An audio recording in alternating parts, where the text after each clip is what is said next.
This officer here. And I sit and have a very intelligent conversation with him about what it is that was going on. Very intelligent conversation. And it took a couple hours for that to go viral. And for everybody to start talking about what it is they were going to do and everything like that. Whether or not you understand it, there are people like myself who have their hands on the reins. I came up here to talk to you and to you so that those hands could still be on those reins. Now, if you think for one fucking second that I'm going to sit here and still keep that same demeanor while you're kicking folks out and telling them you're not going to speak and bring the damn turtles in here to start pushing people out, you got another thing coming. I promise you, as green as your guys are, and as seasoned as a couple of your guys are, my guys are that much more seasoned. Let's not do that. Give people the opportunity to speak. I understand you want to be respectful. That's cool. It's not a bad request. Give people the opportunity to speak. And you, man, if you don't get your hands around some of these guys' throats and yank them the hell off of other people, everything that happens is going to fall on him, but the majority of that responsibility rests on your shoulders. Make no mistake about it. When everything is written, when everything is done, everybody's going to look at you and say, why the hell didn't you act? The guy that you have suspended for whatever amount of days, fire him.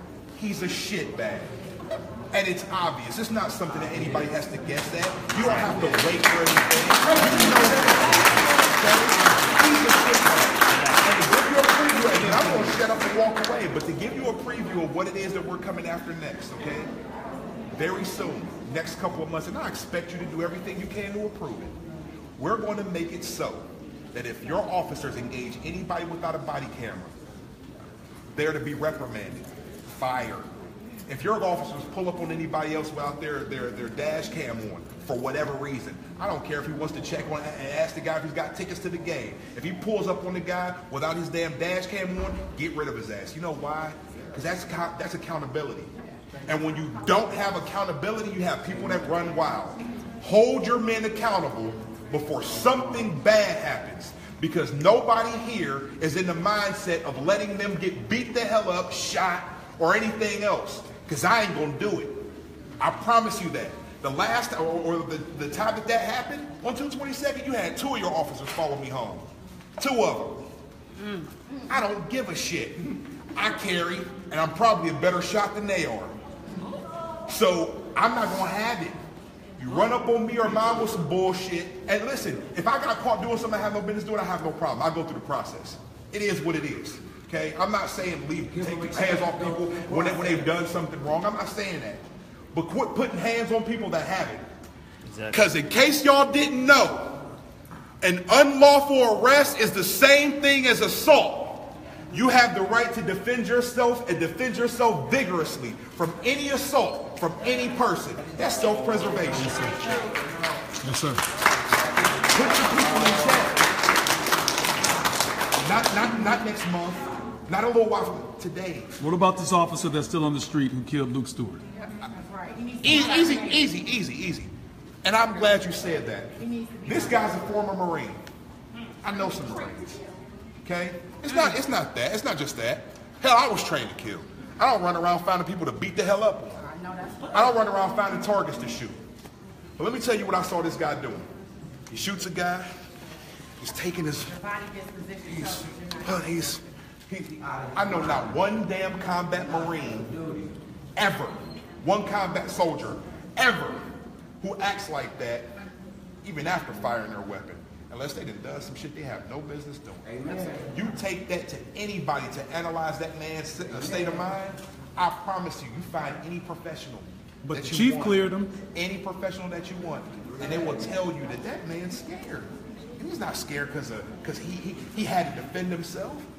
The other officer said, hell, we have a joke. What's the first thing you feel when you pull the trigger? Recoil. We have a joke that goes like that. He wasn't scared because he had to take a man's life in self-defense. He was scared because he knew he fucked up and he was wondering if he was going to get caught.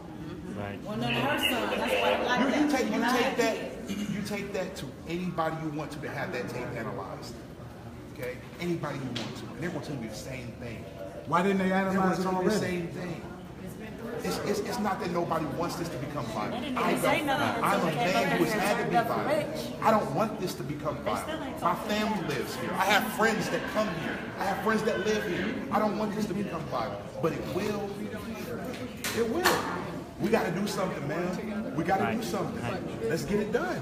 Let's get it done. These people love Euclid. You know what I mean? All these people here love Euclid. You know what I mean? Why would you take this and destroy it? Will the Justice Department investigate this? She's showing it. You see that bruise on Luke's face? You see that bruise on Luke's face? This insinuates Luke was beat. I'm going to go back to this page right here. This is his autopsy, 2 pages, just the front 2. It shows that he had minor blunt force injuries. I'm going to flip over to the next page, where it says, on arrival, officers approached the vehicle and observed the driver, later identified as said Luke Orlando Stewart, at 18206. I won't go over our address, apparently asleep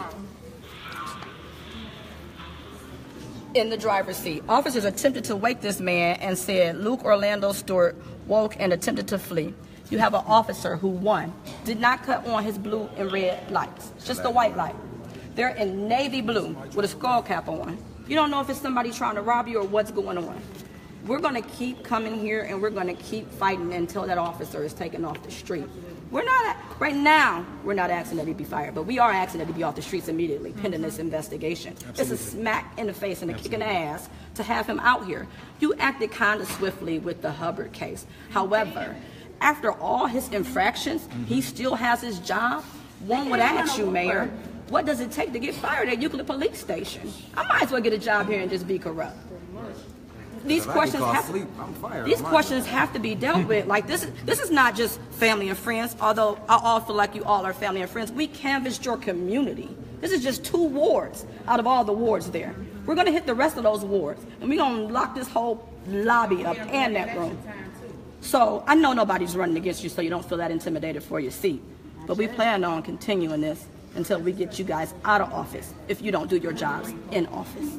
That's a promise from me to you.